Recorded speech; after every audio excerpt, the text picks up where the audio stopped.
Good day everyone, my name is Anna. Welcome to Cactus Caffeine. In this channel, I share with you my passion for growing cactus and other desert plants over a cup of coffee.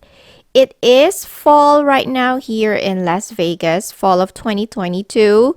Our days are getting colder every day. Our morning is still in the 70s or high 60s, but at nighttime, it gets down to the 40 degrees Fahrenheit. And then in the morning, as you can see, it is still very sunny. And I've removed the shade cloth, at least.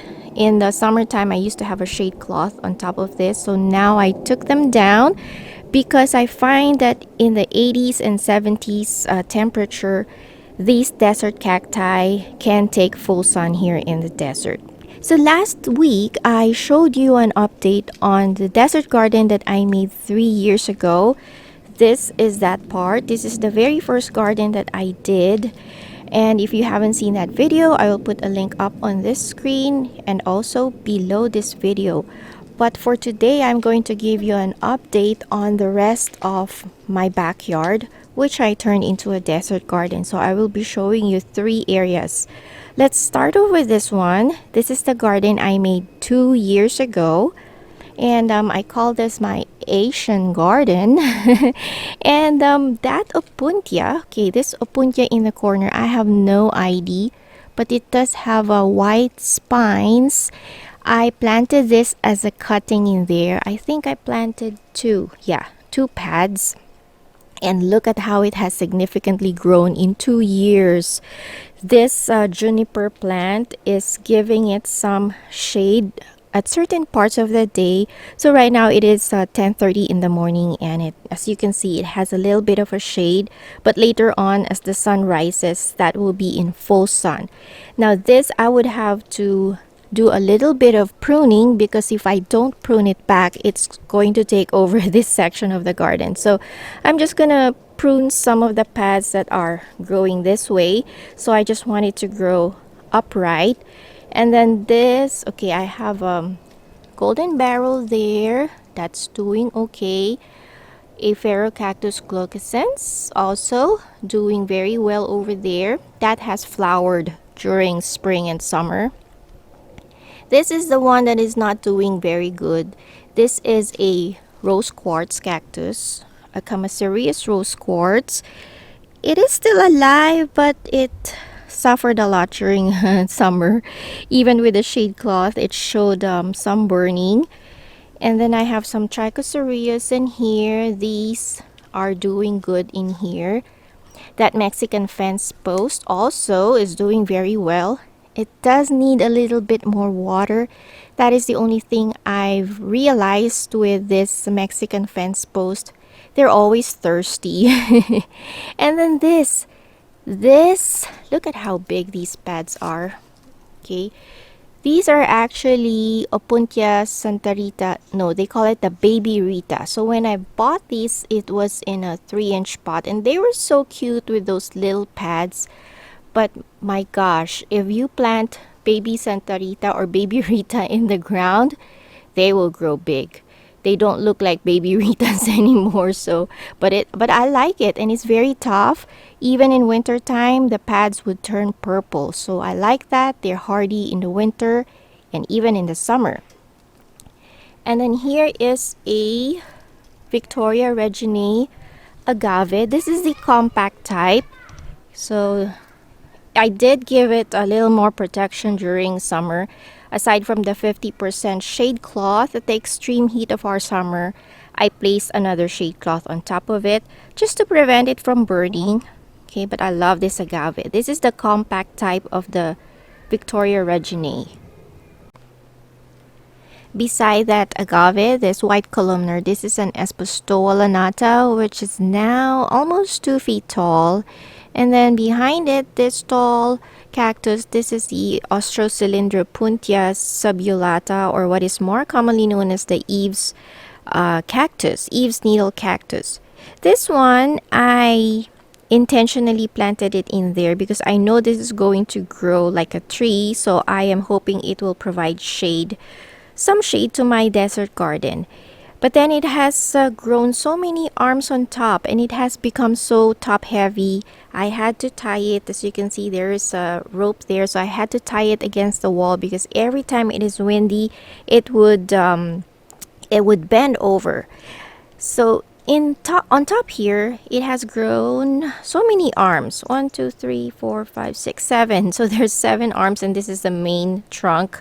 So I think it has grown so many arms that it has gone top heavy. So I think what I will do is I will cut off some of the arms, maybe leave only 4 or 3, I don't know, I'll see, just so it is not too top heavy. Okay, and then there is also a Mammillaria spinosissima there. And then these in the pots, these are all various types of choyas that are native here in Nevada. So most of these were given to me as cuttings by friends here in Las Vegas. This second one is Imbricata, I believe is the name. This was given to me by Bamboo Tom. He lives here in Palram in Nevada as well.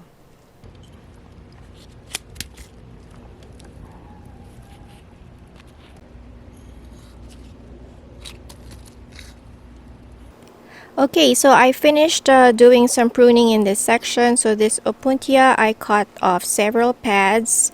I did not go overboard because I didn't want to, regret later on. So I'm doing it slow, and I will see how I will feel in the next few days if I need to cut off some more. But I did trim out a lot of pads right there from that Opuntia. And then also the Cylindropuntia, Austrocylindropuntia subulata, this one, I cut off 2 of its arms. Okay, anyway, if I don't like how this would grow later on, I have a few more there growing.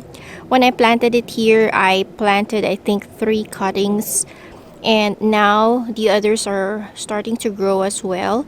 So if I don't like how this tall one is growing or will grow later on, I still have a few more at the bottom to work on.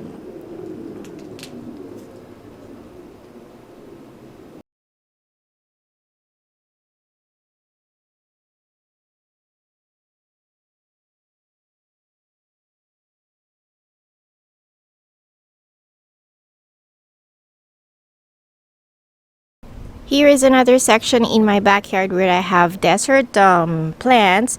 This section, I had this even before I started collecting cactus. So this Ficus indica, Opuntia ficus indica here, have been here for years. I planted them even before I started collecting cactus. So in here you will see it's not all cactus, but there are a few. I have a echino cactus, a Ferrocactus latispinus right here. Oh, it's beginning to bloom. This usually blooms or starts budding, forming buds during fall season. Okay, and then I have an asparagus fern right there.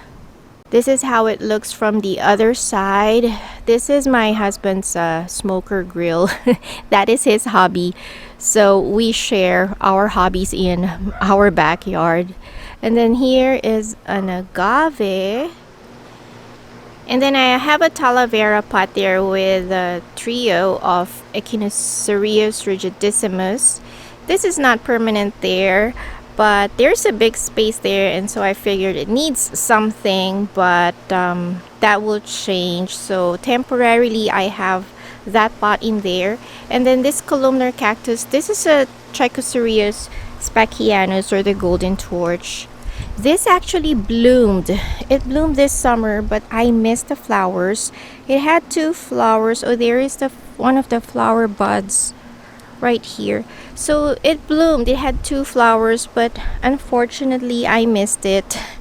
And then this section, this back section here against the wall, this is the garden that I made 2 years ago. Yes. Oh no, last year. I made this last year. So I had a garden I made 3 years ago, 2 years ago, and this is last year. So I've been doing a garden every year. And I made one this year too. Anyway, I call this my Talavera garden because I have several Talaveras in here. So this section, I noticed it struggled a lot during the summer because this section gets afternoon sun. So this is the hottest part of my garden. it doesn't only get direct afternoon sun, but also because of the heat radiating from the wall. So the cacti here against the wall, they are struggling, and I placed the toughest cacti that I know. I have, as you can see, opuntias. They are alive, but they did not grow as well as I wanted them to. This is the same opuntia as I had in my Asian garden. As you can see, that one, okay, it grew 2 pads, but this one right here in front is not looking good. I might remove this and just leave that one. And look at this. Some of it died back, although it's growing new pops, but that was due to too much heat here as well. Okay, and then that is Trichocereus grandiflorus with a white flower. But look, behind it, it actually burned. The sun shines in this direction, so it has a burning there. This is the Aluaudia procera. Surprisingly, I was worried about this one, but surprisingly, it did well in this section despite the heat. It lost its leaves during the summer, but it leafed out again this fall, and I do give it a little bit more water. I water it more often than the cacti here. And then there's a peanut cactus in here. Ooh, one of them did not make it. I had 2. Looks like that one is rotten or burned, but this one survived. Here's another Ficus opuntia or Ficus indica. See, it is shriveled. Needs more water. And then a Trichocereus here. This is an Echinopsis bacanoi. Okay, I planted this here as a cutting, but it is thin. Despite me watering it often, but it is alive. It is growing. It's just on the thin side. And then that one is another Trichocereus in there. And then this is how it looks on the other side. Okay, so I am coming from the other side of the garden. This one is an Echinocactus grusonii. This is the white spined version. But I realized if you expose it to too much sun, the spines are actually sun scorched. So it turned a little bit brownish in color. So that's what's going to happen if you expose your white spined Echinocactus grusonii to too much sun.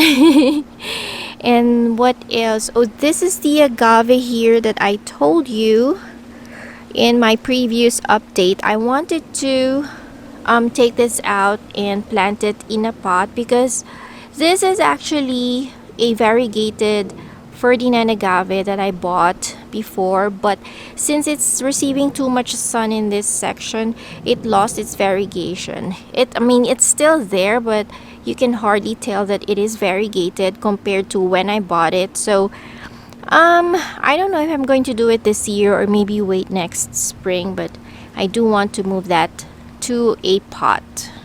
Finally, this is the garden that I made just this year. So I call this my cactus blooming garden because all the cacti that I planted in here are flowering cacti. So it's a mixture of Trichocereus and Echinopsis.